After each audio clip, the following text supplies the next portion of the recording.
Bienvenue pour cette dernière conférence de la journée. L'angoisse de se faire voler son véhicule est une triste réalité, surtout quand cela vous est déjà arrivé 2 fois. Julien Aumont est consultant cloud et DevOps chez Zenica, avec de multiples passions dont la moto et le métal. Il va nous ouvrir le capot des traceurs GPS et nous expliquer comment il a volé sa moto au voleur de nuit avec la BAC. Merci d'accueillir Julien.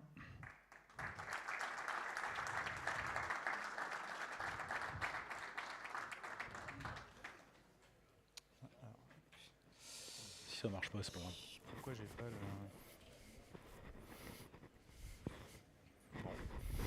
Bah alors, elle démarre pas la moto? Elle démarre pas. Je vais vous reprendre. Bonjour. Tu vois, faut être... Dis-toi. Ah, c'est là-bas, c'est sur l'autre en fait. c'est pas sur le bon écran. Ouais, Ah, faut que je change ça là, ça va pas. C'est tapé nul. Hop, j'ai chaud, je crève de chaud, je vais me déshabiller un peu. Donc voilà la tenue du motard. Et encore, je suis pas complet. Il me manque un vrai pantalon de moto et des bottes. Ça tient chaud, mais sans ça, on finit mal. Ça arrive de tomber. Mais moi, je vais pas vous parler de chute aujourd'hui. Je vais parler d'histoire. Alors, la première question déjà, qui est motard ici? Ouais, il y a du monde. La 1? Non, ça compte pas. Ça. Non, mais même les scooters, ça compte pas. Voilà, on va être très clair tout de suite, on pose les bases. Et deuxième question, qui est venu pour écouter l'histoire des 2 vols de moto? Ouais. Qui est venu parce qu'on allait parler traceur GPS moto, faire un peu de tech? Ah, beaucoup moins de monde. Bizarrement. Ok. Donc déjà, je vais rapidement me présenter avant d'entrer dans le vif du sujet. Donc là, c'est le même blouson que j'ai là, c'est bien moi. Donc Julien Aumont, consultant DevOps Cloud et CRE chez Zenica, avant chez Blablacar, chez Talent, chez Sopra. Différentes vies dans ma carrière, un bon gros geek, père et beau-père, c'est un peu plus dur ça. Métalleux, alors pas le métal mais la musique, ça peut peut-être se voir là. Un bon bricoleur du samedi, pas du dimanche parce que j'ai un petit peu d'expérience maintenant, mais pas mal de bricolage en ce moment. J'aime beaucoup le BAD et puis plein d'autres choses, etc. Voilà. Donc aujourd'hui, on va parler moto. Ça, pour ceux qui ne connaissent pas, c'est le Job Art Team. C'est une BD moto très connue qui caractérise bien le monde de la moto, mais non, vous inquiétez pas, je ne fais pas des freinages contrôlés, je ne fais pas de la doublette comme ça. Donc le passager, on appelle ça le sac de sable, pour ceux qui ne savent pas. C'est le poids mort qu'on a derrière et qu'on doit se traîner quand on est en duo. On maîtrise toujours nos virages, peut-être, et jamais d'excès de vitesse, bien sûr. On respecte toujours la vitesse en moto. Non, non, ça c'est pour le fun, mais ma vraie vie de motard à moi, elle a commencé à Paris en 2012, où j'ai fait 6 ans, on va dire, de moto pratique essentiellement, donc 6 ans de périph', de route là-bas, dans Paris aussi. Après, ma vie de motard, ça a plus ressemblé à ça, à partir du moment où je suis arrivé à Nantes en 2018, donc du road trip. Donc là, par exemple, c'est sur le barrage de Roseland, dans le Beaufortin. Superbe endroit, si vous ne connaissez pas le Beaufortin, je vous encourage à y aller, c'est très calme l'été, il n'y a vraiment pas beaucoup de monde, très joli. Et puis c'est aussi ça la moto, des virages en montagne. On n'en a pas beaucoup de virages dans le coin ni de montagne, donc c'est un peu chiant, il faut traverser la France pour aller les trouver. Et voilà, donc ça c'était en 2021, je me suis fait la route des Grandes Alpes tout seul en mode un peu bourrin, et je me suis vraiment éclaté. Mais la moto c'est aussi ça. On va en reparler après. Puis après il y a ça, on va en reparler après. Et puis il y a ça, pour finir. Mais ça aussi on va en reparler après. Vous allez voir. Donc déjà, on va faire un petit état des lieux du vol de 2 roues. Bon, je suis motard, mais le vol de 2 roues, ça concerne aussi bien tout ce qui est scooter 50, scooter 125, etc. C'est en France, un 2 roues est volé toutes les 10 minutes, à peu près. Ça représente 60 000, à peu près 60 000 2 roues motorisées volées en 2025. Il faut savoir que par exemple, Nantes, où je vis, est actuellement la capitale européenne du vol de moto par rapport au nombre d'habitants et la taille des concessions. Yamaha à Nantes, c'est 7 motos par semaine volées qui rentrent. 70% s'effectue par enlèvement direct. On va voir juste après ce que c'est qu'un enlèvement direct. Et seulement 27% sont retrouvés. Donc quand je vous dis qu'il y en a 7 qui arrivent chez Yamaha par semaine à Nantes, c'est 27% de tout ce qui est volé. Donc en fait, c'est le nombre, on multiplie par 4. Donc voilà, donc il y a beaucoup de vols. Comment ces vols sont faits? Ça, c'est les sources. Hop. Donc il y a des modes opératoires. Donc là, on a parlé de l'enlèvement. L'enlèvement, c'est quoi? C'est aujourd'hui ce qui est le plus fait. C'est ils arrivent à deux, ils prennent votre moto, ils la chargent dans une camionnette, ils se barrent. 30 secondes, c'est terminé. Vous ne la revoyez plus. Donc par exemple, si vous mettez un bloc disque, globalement, ça ne sert à rien le bloc disque, vous pouvez l'oublier. Vous mettez une chaîne non attachée à un point fixe, ça ne sert à rien. Un U, ça ne sert à rien. Aujourd'hui, la seule, et ça c'est un flic qui me l'a dit, la seule protection viable en attachement, c'est grosse chaîne, point fixe. Ça peut même être un poteau comme ça, parce que soulever une moto sur 80 cm, 1 mètre, bon courage. Mais seule technique pour pas que ça se fasse voler. Après, on retrouve plus la méthode qu'on a beaucoup dans les voitures, avec les prises ODB, le keyless, etc. Mais ça commence aussi à arriver sur les motos, parce que les motos sans clé arrivent. Vous avez la moto dans la poche, la moto démarre. Ah ouais, mais c'est du sans fil, donc c'est à câble.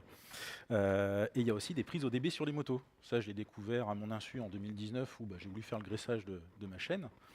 Donc comme d'hab, j'enclenche la première, et puis après, je redémarre la moto, voyant, qui ne me partait jamais. Je vais chez Yamaha, passage de valise, 34 €. Allez, merci d'être venu, au revoir. Voilà. Donc il y a des prises ODB aussi sur les motos maintenant, et ils passent la valise. Et de plus en plus, il y a de plus en plus d'électronique dans les motos. Moi, j'aime pas trop, j'aime bien le côté brutal de la moto, ou le sélecteur, etc. Et voilà, il y a de plus en plus d'élec. Et le dernier, c'est le homejacking, et ça aussi, je vais en parler, parce que on va en parler aujourd'hui, d'enlèvement, homejacking, vous allez voir, c'est assez drôle, mais en fait, ils repèrent le véhicule, et ils viennent le chercher, tout simplement. Ils font des combinatoires d'enlèvement, de homejacking, enfin voilà, on verra. Acte 1, le vol, les voisins et la chance. Donc Bouguenais, septembre 2021. Donc là, pour ceux qui ne connaissent pas Bouguenais, c'est au sud-ouest de Nantes, de l'autre côté de la Noire. Je suis chez un ami à faire une après-midi de jeu de société. Parce que là, rien de plus normal. J'ai garé la moto dans la rue et j'ai fait une erreur. Vous allez voir rapidement laquelle. 19 h, l'après-midi se termine. Voilà. Ceux qui connaissent Emek Aleumakes, un vieux film avec Stifler à gauche de American Pie. Je ne sais plus son nom d'acteur. Donc voilà, je sors, pas de voiture, plus de moto. Je retourne vers mon pote, je dis putain, je me fais tirer ma moto. Il dit bah attends, on peut voir, elle était garée où? Bah, elle était garée devant là. Ah bah je les connais, ses voisins, on va les taper à la porte, voir s'ils ont vu quelque chose. Donc le coup de chance, c'est que je tape à la porte des voisins. Ils ouvrent, déjà, ils étaient là, chanceux. Et ses voisins me disent, il y a un monsieur qui s'est arrêté, qui a frappé à notre porte, qui nous a dit qu'il avait vu 2 jeunes partir avec une moto. Il y en avait un sur un scooter et un autre qui poussait une moto à côté. Il a trouvé ça suspect. Il nous a laissé son numéro de téléphone. C'est vraiment le bout de papier original. Je l'avais pris en photo parce que... Voilà. Donc moi, j'appelle ce monsieur parfaitement zen, évidemment. C'est pas stressé du tout. Et donc en fait, ce monsieur va nous donner des indications. Et c'est là que commence la quête. L'indication, c'est qu'il dit ils ont traversé la route. Alors traversons la route. Donc nous, on traverse la route, la petite flèche là. On arrive, donc c'est une impasse. On arrive au bout de l'impasse, et il y a quoi? Il y a un espèce de chemin en terre avec des pierres, des feuilles mortes de partout qui descend. Je dis bon, ils ne sont pas descendus par là, c'est pas possible. Ça va pas marcher. On descend. Au début, rien. Et à un moment, on tourne la tête à droite. Ah! Une moto! Abandonnée là, sur le côté, à elle-même. Bah, c'était la mienne. Elle était là, bien couchée, je vous confirme, c'était bien la mienne. Bon, ça fait un peu chier, clairement. Là, on n'y touche pas. Dans un premier temps. Il y a un truc marrant qu'on a tout de suite remarqué, c'est qu'elle était un peu plus loin, elle était plus de 50 mètres plus loin. On pense qu'ils ont essayé de la démarrer, ce qu'on appelle à la poussette. C'est-à-dire un sur la moto, un qui pousse, à essayer de la démarrer. Bon courage sans contact, il n'y a pas d'électricité, pas d'allumage bougie, donc ça ne marchera jamais. On n'est pas sur une démarrage kick comme avant, quoi. Et donc là, ce qui se passe, on fait quoi? On appelle la gendarmerie. Une demi-heure plus tard, ils arrivent. Parce que c'est pas une urgence, ils avaient d'autres urgences à se traiter. On regarde, on leur demande, vous prenez les empreintes? Non. Bon, vous pouvez appeler la dépanneuse. Donc bon, là, on s'est amusé, je reviens un tout petit peu en arrière, mais globalement, on s'est amusé à pousser la moto, parce que le Neyman, alors ce qui se passe pour faire ça, ils éclatent le Neyman. Donc le Neyman, c'est la serrure qui verrouille le guidon, comme vous avez dans une bagnole. Ils mettent un énorme coup de latte dans le guidon, ça éclate le Neyman. Mais là, derrière, ce qui se passait, c'est que la moto, on galérait à déconner un peu à la direction. Donc on s'est tapé à la pousser jusque là, remonter là, et l'emmener ici. Petit parcours du soir. Et donc, après, il y a le plateau qui est arrivé, ma compagne est arrivée, la moto est partie d'un côté, moi de l'autre. Nous nous sommes séparés. Et donc, la fin de l'histoire, ça a été les réparations. Ça n'a pas pris trop de temps, ça a pris à peu près un mois. Donc, c'est 2 750 € de réparation. Donc, la facture est là. Je vais juste vous donner les trucs. Il y a eu le kit serrure, le T-fourche supérieur, les clignotants, protection de carter, une valise qui était morte, la réfection de butée d'antivol, parce que quand ils pètent le Neyman, ils explosent un bout d'aluminium qui est sur le cadre, qu'il faut ressouder en alu ou changer le cadre. Donc moi j'ai de la chance, j'ai un garage Yamaha qui a un Ford à côté qui soude de l'alu, mais dans les régions où ils n'ont pas ça à côté, ils démontent l'intégralité de la moto pour vous donner une idée du boulot. Voilà, et après d'autres trucs, etc. Et ça coûte vite cher, mais vous verrez, c'est pas le record. Donc le bilan de ce premier vol, c'est Juju 1, les voleurs 0, enfin le 1 il est un peu... Voilà. Il y a un boulet qui, par flemme, totalement par flemme, n'avait pas mis sa chaîne. Parce que par principe, de toute manière, ils me la foutront dans un camion. Jamais je m'étais dit qu'ils iraient à l'opportunité foutre un coup de latte et partir avec. Je trouvais ça débile. Bon, ils étaient assez cons pour le faire. Donc c'était une team de voleurs amateurs. On a fait de l'osine de quartier. On a été chercher de l'information. Et on a eu j'ai eu un gros coup de chance sur ce coup-là, clairement. Et donc, le petit truc, donc ouais, hop is not a stratégie. Ouais, voilà. Donc ça, on va en parler après, pourquoi on va arrêter l'espoir. Je suis SRE, hein. Moi je suis là pour faire de la reliability normalement, éviter ce genre de conneries. On va en parler, c'est marrant parce qu'un mois après ce vol de moto, je faisais mon premier talk au DevFest en 2021. Donc, mais vous verrez le rapport après. L'acte 2, le motard contre-attaque. Et là, j'ai eu un sauveur, Pégase. C'est mon nouveau destrier. Je monte là-dessus, non je déconne. C'est juste que Pégase, c'est le nom d'un traceur GPS. Alors, c'est une boîte nantaise, c'est bien, c'est d'où je viens. J'ai bien dit tout à l'heure, mais je suis de Nantes. Et donc, c'est sans abonnement. Mais ça n'existe plus, on verra pourquoi. Aujourd'hui, ça s'appelle Flashbird, c'est toujours une boîte nantaise et ils sont repassés dans un modèle standard. Donc déjà, pourquoi un traceur GPS ? Globalement, aujourd'hui, on voit, je vous ai expliqué au départ, que les moyens standards, ils s'en foutent. Voilà. Ils savent, même les chaînes, hein, aujourd'hui, ils ont des disqueuses portables, littéralement, et je les ai vus en action en 2014 au PMU, les voler un T-Max d'un collègue. Ils sont venus une première fois, on est descendu, le vigile les a fait dégager, et on remonte, pensant que c'était bon. Ils sont revenus, ils ont fini le coup de disqueuse, ils sont partis avec. Voilà. Donc, comme je vous disais, ça annule totalement l'effet des antivols, l'enlèvement. Et quand il est chargé dans une camionnette, ils peuvent faire ce qu'ils veulent dedans. Enlever un bloc dist tranquillement, couper une chaîne, couper un U, enfin, ils ne sont pas emmerdés. Ils vont où ils veulent.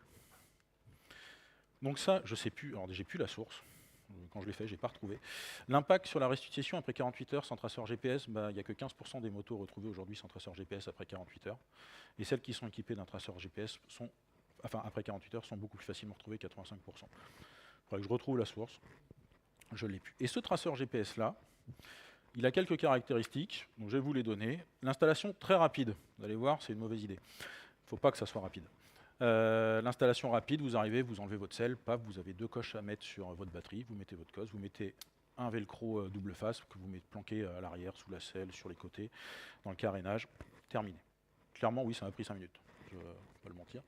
Il est très compact, et il est tellement compact que je vais vous le faire voir de suite, parce que je l'ai là. Et voilà, c'est cette petite chose-là. Je vais le démonter après, parce que, hop, je vais vous le faire voir. Commencer à le démonter en parlant. Donc il est bien compact. Après, il est discret, comme je vous l'ai dit. Il est étanche. Bon, ça, on s'en fout, il est dans la moto, il ne va pas prendre l'eau normalement. Donc automatique, ça marche tout seul, il n'y a rien à faire. Et il protège la batterie de la moto. Ça, on va y revenir dessus, c'est important. Parce que ça, c'est un petit device qui est plugué en permanence sur une batterie qui consomme en permanence. Donc vous allez voir, si vous le laissez vraiment brancher en permanence avec du réseau mobile, votre batterie va vite s'épuiser. On en parlera. Hop. Ça. Donc il a d'autres caractéristiques marrantes, c'est qu'aussi il permet de faire des mesures. Alors ça, quand on est motard, on est un peu kékos des fois, on va être honnête, hein, on aime bien savoir la vitesse qu'on prend, etc. Celui-là, il est vachement bien, il a un accéléromètre. On peut prendre l'inclinaison, donc savoir que par exemple en montagne, j'inclinais à 45 degrés, j'étais fier de moi. On est un peu con en moto des fois. Voilà, par contre, on voit aussi les parcours qu'on fait, la distance, etc. Donc pour se souvenir d'un itinéraire qu'on a pris, etc., qu'on n'a pas forcément enregistré dans le GPS ou qu'on a découvert par hasard parce qu'on a pris une petite route, c'est très pratique, etc. Donc le traceur, le voilà. Alors, j'avais prévu une webcam. On va essayer de faire ça exprès. Parce que sinon, ouais. Donc voilà la petite chose. Donc là, on va commencer par ce côté-là. Là, on a la batterie, ça c'est simple. Ceci est une antenne 2G mobile. Ceci est la puce qui permet de générer la fréquence 2G. Et si on retourne, ici on va retrouver autre chose. On va retrouver une carte SIM. Il faut bien que vous envoyez vos données, donc vous allez avoir une carte SIM. Celle-là, globalement, c'est une puce 2G que vous avez sur celui-là. Ça a son importance aussi, retenez-le. Ici, c'est la puce donc, qui sert à piloter la 2G, mais aussi le GNSS. Vous savez ce que c'est que le GNSS? Vous l'avez tous, sans exception dans vos smartphones. Si je vous dis GPS et Galileo, en fait, la GNSS, c'est le nom commun des technologies de géolocalisation. Et globalement, vous avez tous une puce GNSS, et normalement, votre téléphone doit pouvoir switcher de manière automatique sur le réseau le plus performant. Donc nous, normalement, c'est Galileo. Après, c'est Google qui fait une partie ou Apple. On ne sait pas trop comment ils gèrent le switch et s'il ne reste pas sur GPS. Enfin bon, bref. Mais voilà, et ça marche aussi avec les réseaux, les réseaux de géolocalisation russes et chinois. Parce qu'ils ont aussi leur propre réseau de géolocalisation. Vous avez le microcontrôleur, le MCU ici, juste là. Et quelque part là-dedans, je ne l'ai pas identifié parce qu'en fait, ils ont fait les ports-keys, ils ont mis une tonne de... Merde, de vinyle, ou je sais plus, attends, je trouve plus le nom. Et il y a un accéléromètre quelque part là-dedans, parce qu'il faut bien quelque chose pour mesurer votre inclinaison. C'est pas magique. Et aussi pour détecter ce qui nous intéresse beaucoup, les vibrations, les mouvements et les déplacements. C'est ça. Donc, vibration, mouvement, c'est l'accéléromètre. Déplacement, ça va être la puce GPS, parce que ce sera réveillé pour ça. Parce que là, ce qui se passe, celle-là, c'est qu'elle a une fonctionnalité deep sleep. C'est que la plupart du temps, la carte dort. Donc vous avez des composants là-dedans qui ont des interruptions. Si vous vous souvenez ce que c'est qu'une interruption, vos cours d'élec de lycée ou d'école d'ingé ou choses comme ça, whatever. Et ces interruptions, quand il y a une vibration, ça va réveiller toute la carte. Et à partir de ce moment-là, elle envoie une notif sur le téléphone, par exemple. Donc je vais vous faire voir. Ouais, on va essayer des choses là. Hop, viens là, toi. Tac. Hop, on va essayer de partager le téléphone sur le PC. Je garantis pas ça. Ça galérait tout à l'heure. Hop. Je vais vous faire voir l'appli. Ah il veut pas le... évidemment, il ne le voit pas. Voilà, tout à l'heure il le voyait, il ne le voit plus. Si, c'est bon. Ça charge. J'ouvre l'appli. Je merde.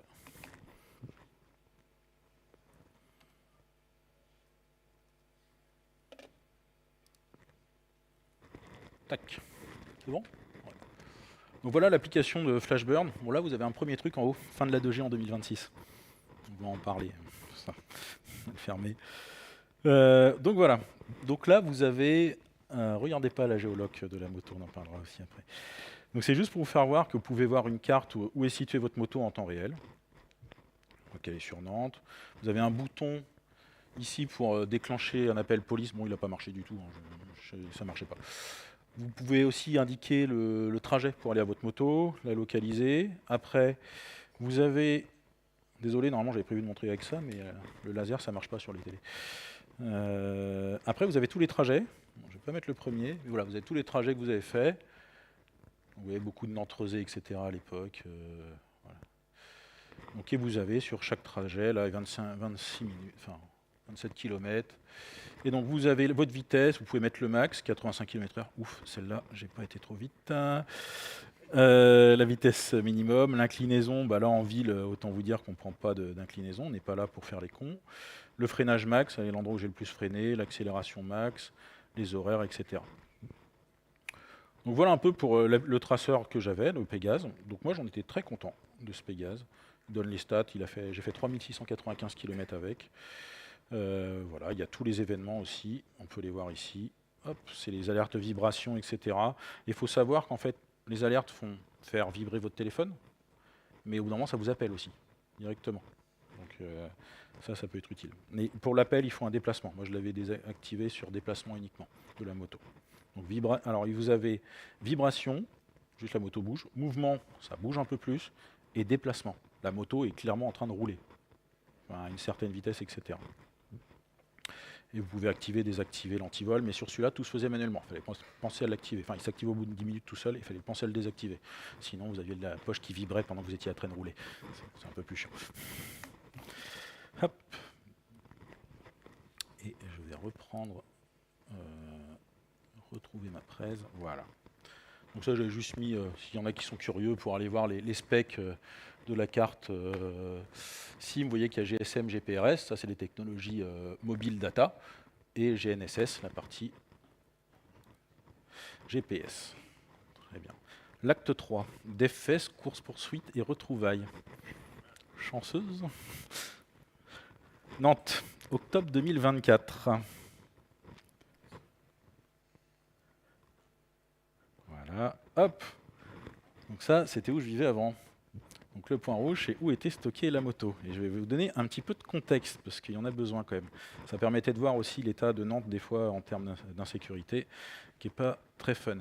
Depuis avril 2024, donc là on est en octobre, depuis avril 2024, on a déjà eu 15 effractions dans la copro, dans notre parking. Voilà. Il y a un voisin à moi, qui est motard aussi, il a subi 5 tentatives de vol sur sa moto. Il y a une fois où ils avaient quasiment disqué la chaîne, il restait plus 1 ou 2 mm de métal et c'est des voisins qui les ont fait partir. Sinon, ils partaient avec. Il faut savoir que la chaîne était dans un box fermé, la moto était dans un box fermé, un point d'ancrage au mur, dans le béton et une grosse chaîne fixée dessus. Voilà. Les mecs, ils ont peur de rien. Ils défoncent les portes. Je vous ferai voir après comment. Et moi, il y avait la particularité, c'est que bon, en fait, j'ai vécu, c'était l'époque où je faisais des travaux dans ma maison, donc j'étais revenu vivre dans mon appartement temporairement le temps des travaux avec ma famille. Et la moto, ça faisait 10 mois en fait qu'elle était plus là dans le box du tout. Et là, au bout de 10 mois, elle revient le jeudi. Et on va voir que dans la nuit du mardi au mercredi, elle est partie alors qu'elle n'a pas bougé du box. Et c'est important aussi de voir un peu, après les discussions avec les flics, ce qui s'est passé. Fun fact, le 18 octobre, 2 jours après cette fameuse nuit, j'étais encore speaker au DevFest. Je ne sais pas si je suis maudit avec le DevFest, mais voilà. Donc, 16 octobre, 7h30 du matin, je me réveille. Et moi, je regarde mon téléphone. Et là, je suis comme lui. Je fais voilà ce que j'ai. Donc, alerte vibration, mouvement suspect à 4h. Je fais putain, vibration à 4h25. Je fais bordel. Alerte et mouvement à 5h. Je fais bon. Je suis bien, quoi. La journée commence bien, sachant que j'avais pris cette journée-là pour finir la préparation de mon talk, etc. quoi. Donc j'avais envie d'avoir d'autres choses à gérer. Donc qu'est-ce qui se passe ? Je descends dans le garage, et voilà ce que je trouve. Donc ma porte de garage un peu entrouverte, quand on la voit de côté, on voit qu'elle est entrouverte, et quand je l'ouvre, une moto se trouvait ici. Le carton était sur le côté, mais la moto se trouvait ici.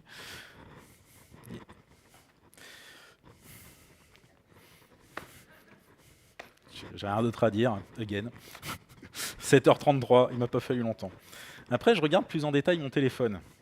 Et je vois ça. Alors, vous n'allez pas bien voir, désolé, je ne pensais pas que c'était petit.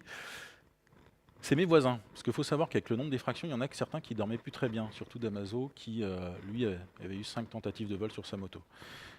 Et donc, à 3h59, ils sont réveillés par un très gros bruit dans le garage. J'ai eu la première notif à 4h01. Et en fait, je sais de source sûre qu'à 4h02, 4h03, ils étaient dans le garage. Donc, vous imaginez la vitesse où c'est parti.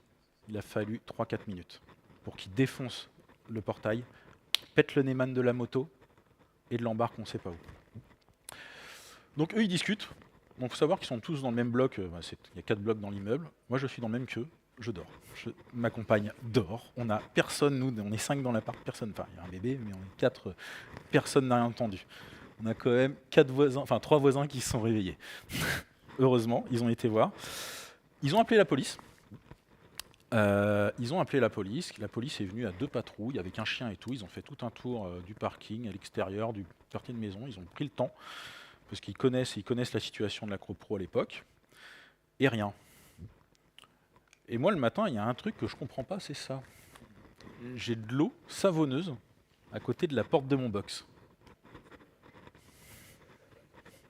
Tu déconnes, mais en fait, ma porte de box était propre. ils sont venus laver leurs empreintes.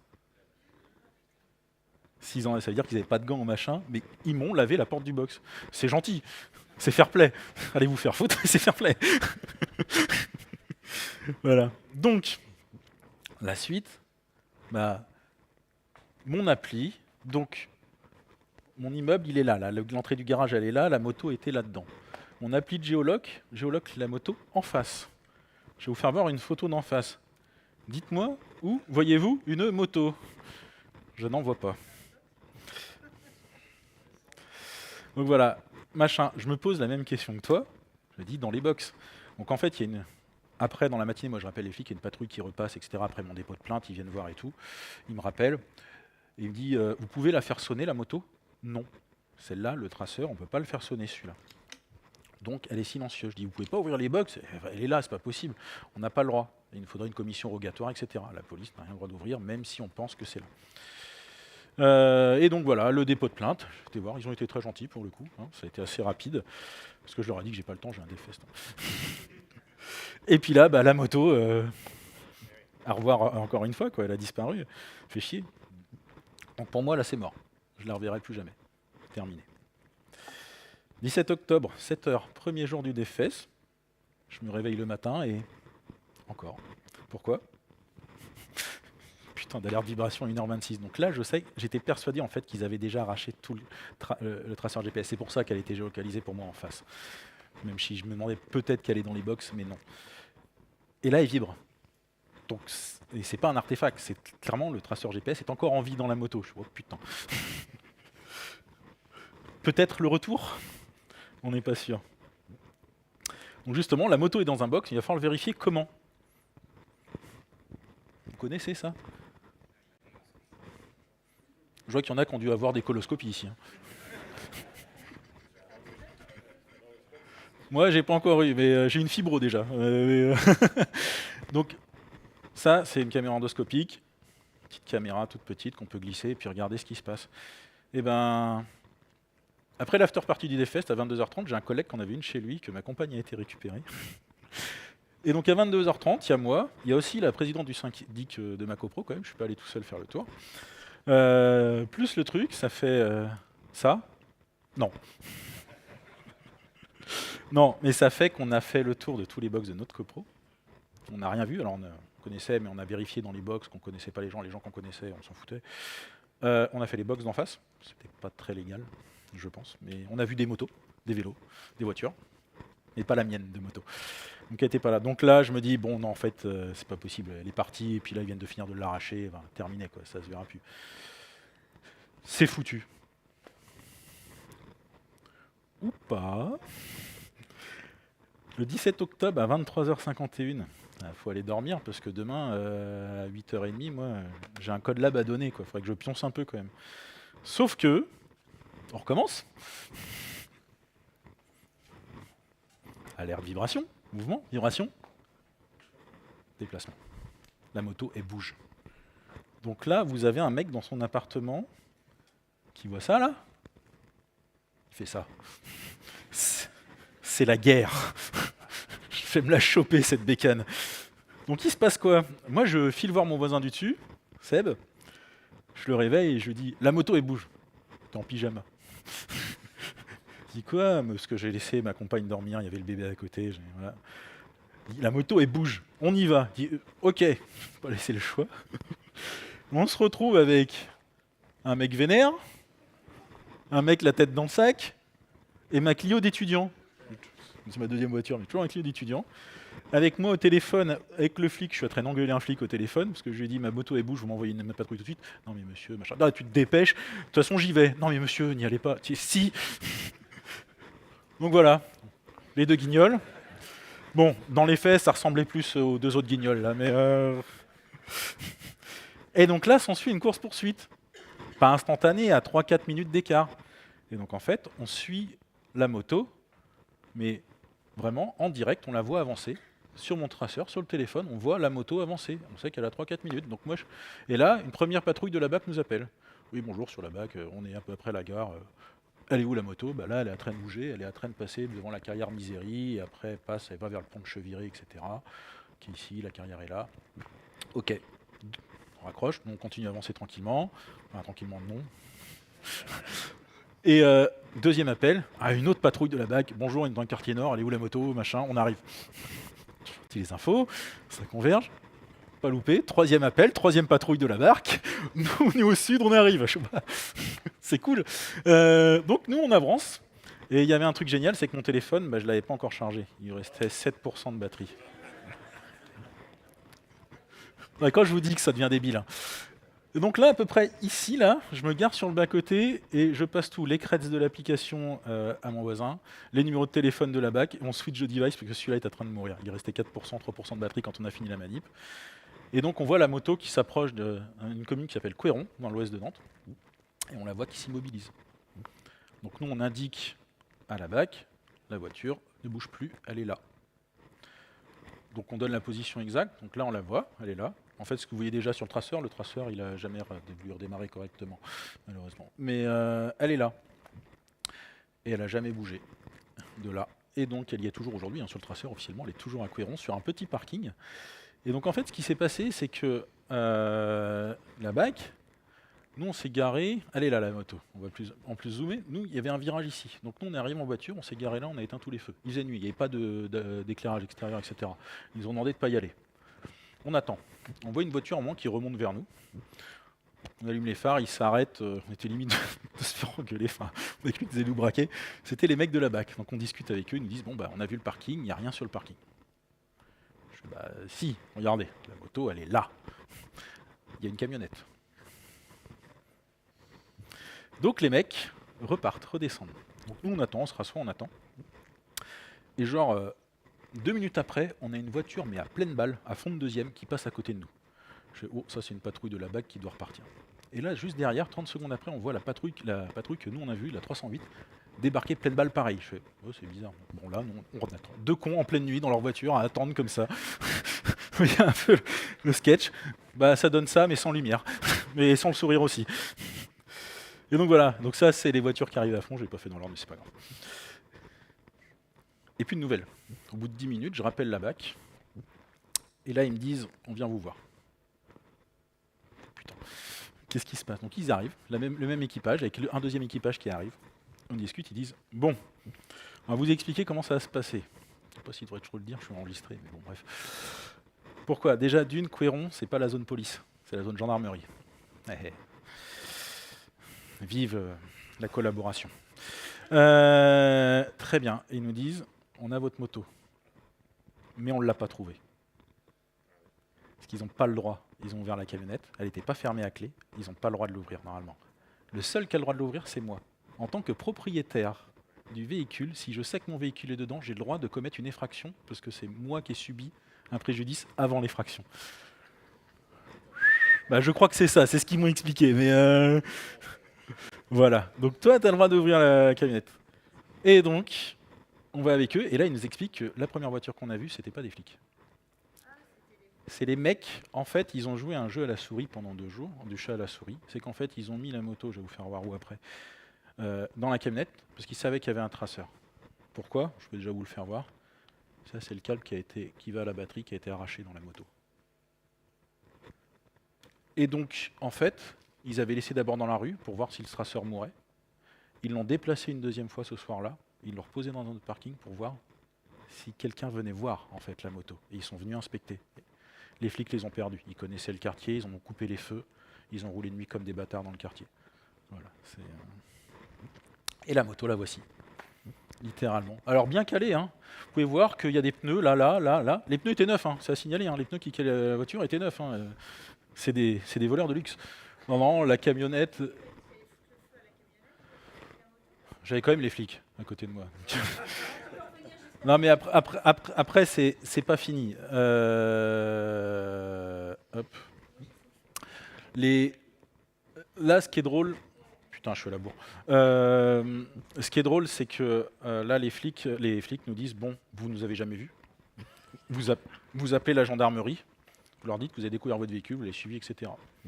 Résultat, ce qui se passe, c'est qu'il y a 2 cons qui se retrouvent sur un parking de nuit avec seule arme, ça, littéralement. Parce qu'il fait nuit, t'es tout seul, t'as une moto volée dans une camionnette et les mecs peuvent peut-être revenir. Donc on avait que ça comme arme, c'était pas très fun. C'est dans le fond de ma bagnole ça. Et donc bah là, les gendarmes finissent par arriver. Alors je les ai appelés 4 fois en disant on est seul sur un parking, venez s'il vous plaît. Il aura fallu une demi-heure. Donc là il devait être 1h20 je crois du mat, un truc comme ça. On a sorti, le plateau est arrivé, encore le même. C'était pas le même mais voilà. C'était la même boîte je crois. Le plateau est arrivé, on a descendu la moto du camion. Je leur ai dit vous faites pas de relevé d'empreinte digitale. Oula non, c'est la nuit, on va pas faire venir l'identité judiciaire maintenant. Ok. Le camion, vous en faites quoi? On le laisse là. Donc le camion est laissé là, je suis reparti, je passais une semaine après, il était parti, hein, et c'est pas eux qui l'ont emmené, donc les mecs sont venus le chercher. Enfin, il n'y a eu aucune enquête.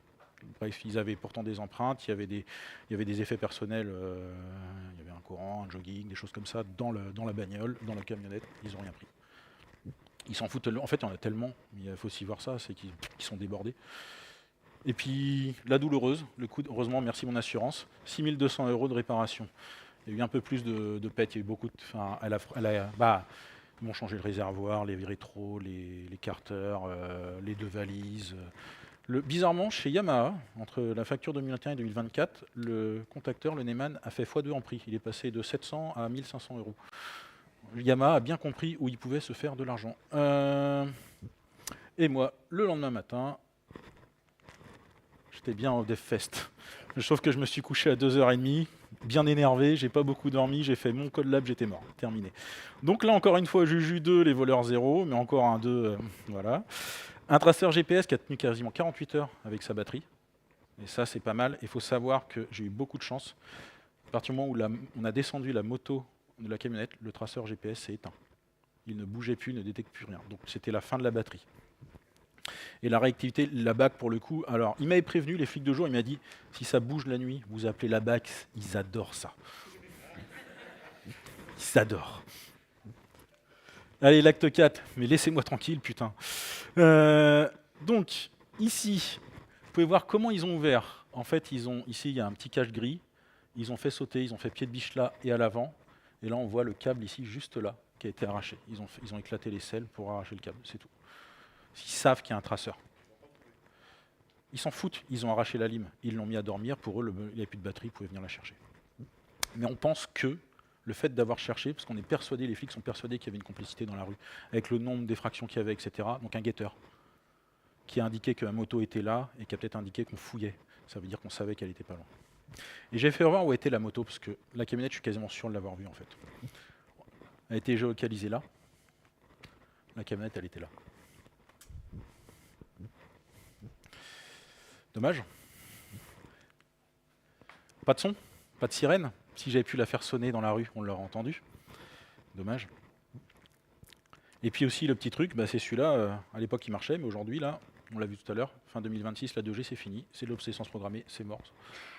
Poubelle.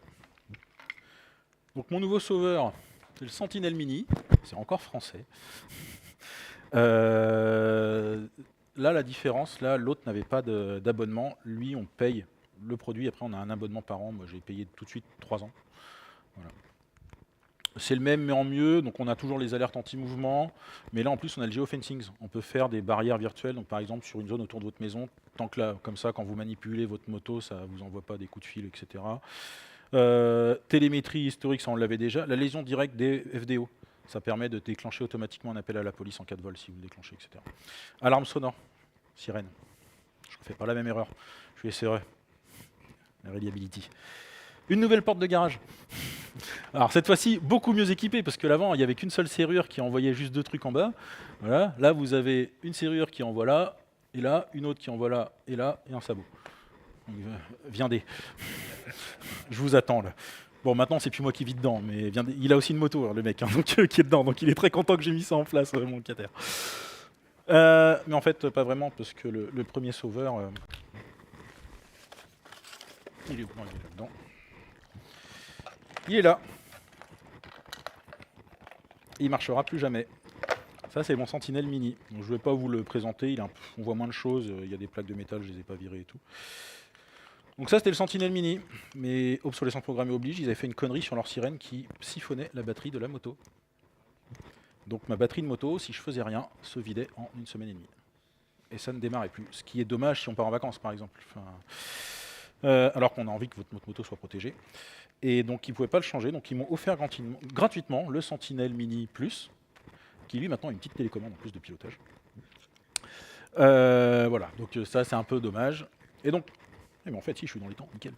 La conclusion à tout ça, c'est les gars, venez la chercher, hein.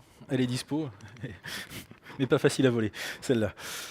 Non, je fais plus gaffe, là le traceur marche. À noter quand même qu'ils ont eu des soucis quand ils m'ont donné le nouveau, ils avaient oublié d'activer le deep sleep. Donc en fait, rebelote, le traceur me vidait la batterie de la moto en 1 semaine. Donc j'ai retrouvé une batterie en décharge profonde au bout de 2 semaines, parce que j'étais en vacances.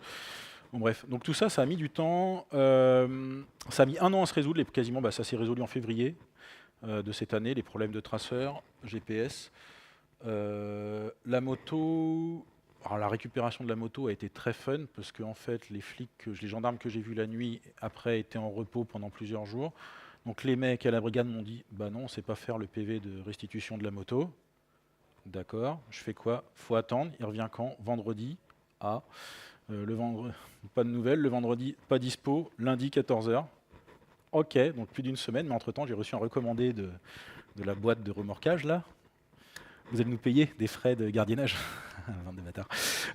Bon, non, ils ont été gentils, mais ils les ont pas fait, les frais, parce que c'était pas de ma faute. Hein, la gendarmerie a un peu traîné.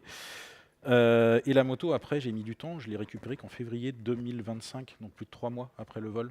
Parce que les assurances ont beaucoup de travail sur Nantes, apparemment. Voilà. Et donc, moi, j'ai une grande question. Que verra-t-il arriver à la moto la prochaine fois que je donne un talk au DevFest Nantes, sachant que je compte le soumettre au DevFest, celui-là. Et ça. Voilà. Et donc, pour une petite conclusion, ça c'est un petit message perso, j'en ai parlé de l'équipement au départ. La moto, c'est comme le sexe. Sortez couvert. Et ceux qui connaissent, c'est un youtubeur qui n'existe plus aujourd'hui, Mediator, qui sortait ça. Il a fait une super vidéo à l'époque. Et voilà, protégez-vous. Un petit peu de pub. Avec mon collègue Jean-Phi qui est juste là et un autre, on fait un podcast régulier chez Zenica, un peu fun, on parle de tech mais de manière un peu décomplexée, décontractée, on dit des conneries, ça s'appelle Bistro Café, donc n'hésitez pas à aller écouter, il y a un site web dédié, vous nous retrouvez aussi sur YouTube. Et donc aussi, n'hésitez pas à me donner un feedback, c'est la première fois que je donnais ce talk, il est en rodage au final. Donc si les slides vous ont pas été, etc., n'hésitez pas à me le dire. Et merci à vous pour votre écoute. Et puis bon courage en moto. Pour ceux qui sont motards, équipez-vous parce que c'est dangereux.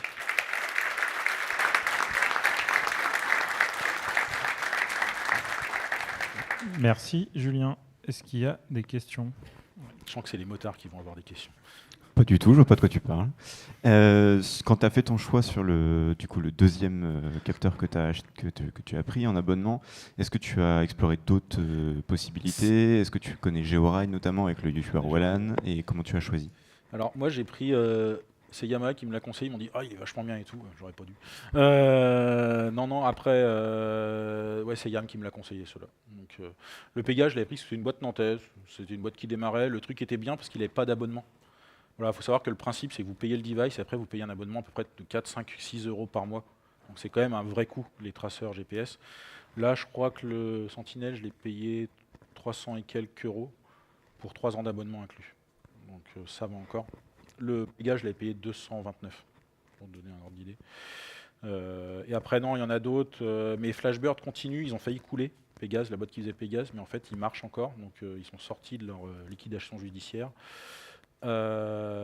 Et leur truc est pas mal et un peu moins cher que Georide et il marche. Et honnêtement, Pégase, tu vois, je pourrais vous faire voir SentiDrive si vous voulez, mais l'appli SentiDrive, là, elle vient d'être faite, elle est bien, mais la précédente, elle était nulle. Enfin, clairement, elle était vieillotte, elle avait 7-8 ans de retard. Pégase, elle était bien dès le début.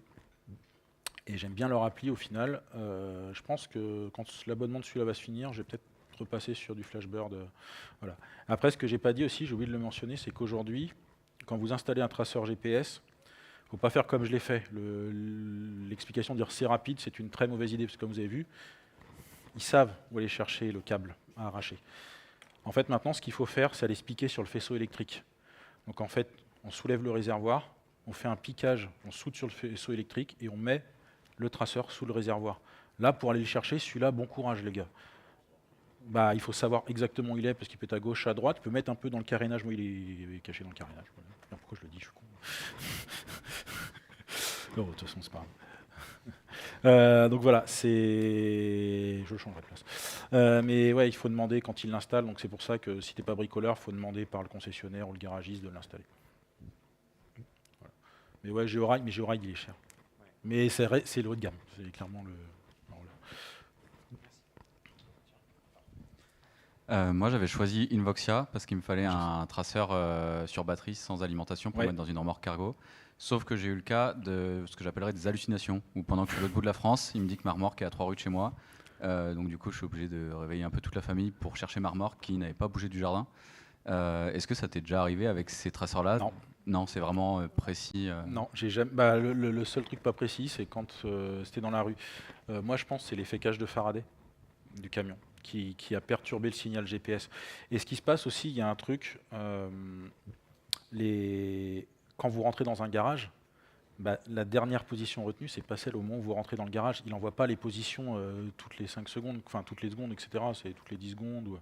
Quand on roule, parce que là, il charge.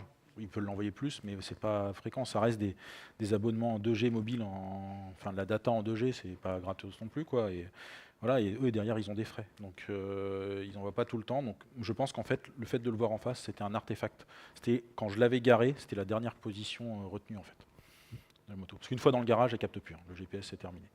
Et des fois, il faut se méfier, même niveau mobile, ça peut ne pas capter dans des garages souterrains. D'autres questions?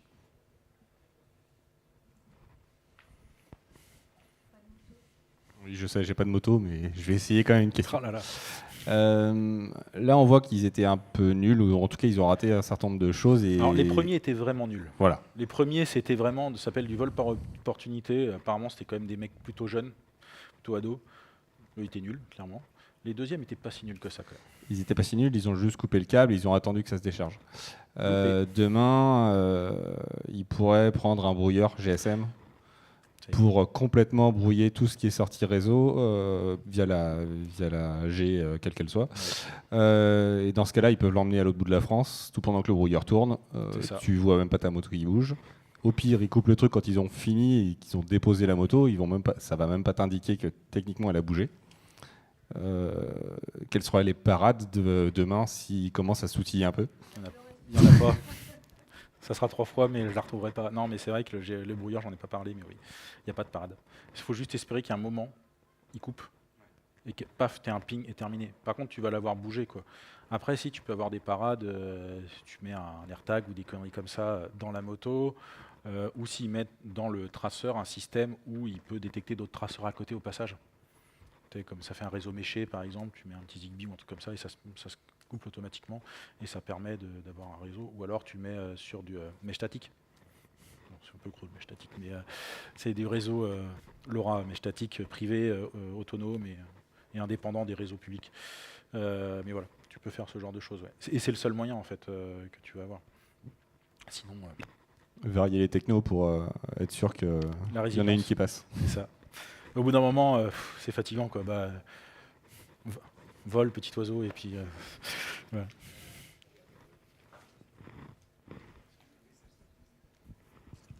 Une dernière question dans le fond. Non, il y a un micro. Nickel. Ok.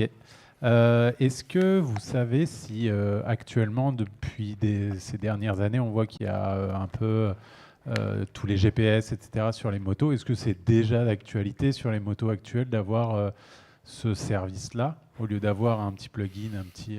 Moi, les dernières motos que j'avais essayé, non.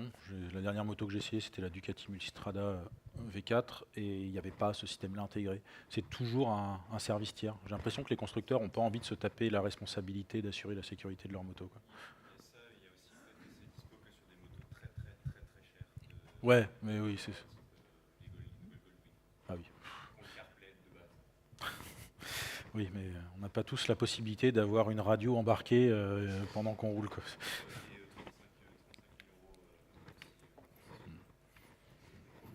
Et puis si tu as envie de t'avoir 400 kg à te trimballer aussi. Méfie-toi. Il y a des vidéos de mecs, c'était à l'époque quand j'étais sur Paris, le mec qui faisait l'entretien de ma moto. C'était un ancien pilote pro et son fils était flic. Il s'était fait tirer une traceur, la précédente, la MT-09 traceur, et ils l'ont vu à la caméra de surveillance, puisqu'il était flic, donc il a pu voir la caméra de surveillance. Le mec, il a monté la moto tout seul dans une camionnette. Donc imagine à 2 ou 3 ce qu'ils peuvent faire. Quand ils sont vénères, les mecs. Hein. Quand ils ont envie, c'est... Heureusement, ils sont un peu concons des fois quand même. C'est pour nous. Mais voilà, Merci. Le temps est écoulé. Merci beaucoup, Julien. On peut l'applaudir. Et la suite demain matin.